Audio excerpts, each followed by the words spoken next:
Welcome back. কেমন আছো তোমরা? আশা করি সবাই ভালো আছো। বরাবরের মতো আরেকটি ঘটনা নিয়ে তোমাদের মাঝে হাজির হয়েছি। ঘটনাটি পাঠিয়েছেন এক ভাই, তার জীবনের ঘটে যাওয়া ঘটনা। মেয়েরা কিভাবে সুস্থ মাথায় একটি ছেলের সাথে খেলে, ভাইয়ের সাথে মেয়েটি যেভাবে প্রতারণা করেছে, ঘটনাটি শুনলেই বুঝতে পারবেন। বেশি কথা না বাড়িয়ে ঘটনায় যাওয়া যাক। আসসালামু আলাইকুম। আজকে আমি আমার জীবনের কিছু কথা শেয়ার করার জন্য এই প্ল্যাটফর্ম বেছে নেওয়া। কলেজ অব নার্সিং, শেরেবাংলা নগর, ঢাকা। আমার প্রিয়তমা, আমার ভালোবাসা এই স্বনামধন্য নার্সিং কলেজের তৃতীয় বর্ষের শিক্ষার্থী। কত স্বপ্ন নিয়ে তাহাকে এই কলেজে ভর্তি করা সেটা আমি জানি। সে ঢাকায় যখন আসে তখন সে ঢাকাতে কিছুই চেনে না।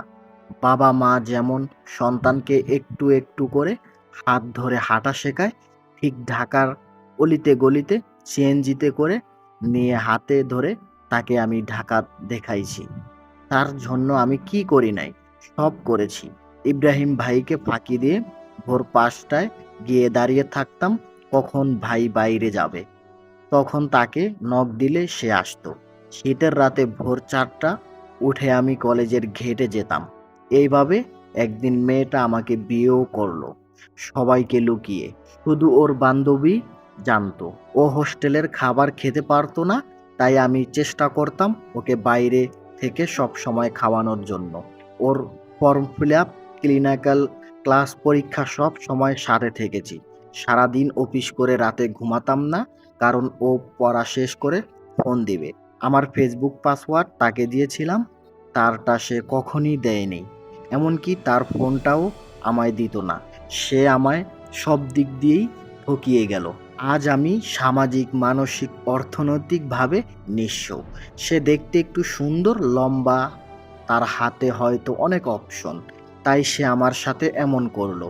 তার বান্ধবীর মাধ্যমে জানতে পারলাম সে নতুন কাউকে পেয়েছে যে লম্বা, দেখতে সুন্দর। আমার আপনার কাছে একটা প্রশ্ন, ধোঁকা যদি দেবার ছিল, মন্দিরে যেহেতু বিবাহ করেছিলাম, মন্দিরে গিয়ে বিচ্ছেদ করতে পারতেন। হুট করে যোগাযোগ বিচ্ছিন্ন কেন করলেন? আজকে এত ভালোবাসার পরেও সে আমার আর নেই। আমি আর কতদিন বাঁচবো জানি না, তবে আমৃত্যু আপনাকে আমি ভালোবাসবো। ৩ বছরের রিলেশন, ২ বছর বিবাহিত জীবনে। এখন আপনাকে আমি আপনি বলেই সম্মান করি। আপনার কাছে আমার অনুরোধ, আপনি কাউকে আর ঠকাবেন না। আপনার রুমে একটা বাজে মেয়ে থাকে, যতদূর জানি সে অনেক বাজে কাজে লিপ্ত। ওর উস্কানিতে পা দিবেন না। কলেজ অব নার্সিং ছিল আবেগের জায়গা, এখন নামটা শুনলে বুকটা কেঁপে ওঠে।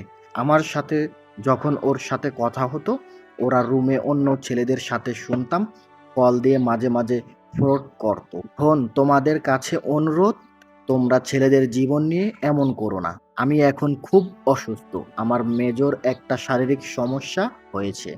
সবাই আমার জন্য দোয়া করবেন, আমি যেন সুস্থ হয়ে উঠতে পারি। কলেজ অব নার্সিং এর সব বোন এমন নয়, তবে যারা ছেলেদের জীবন নিয়ে খেলেন তারা দয়া করে মানুষের সাথে এমন করবেন না।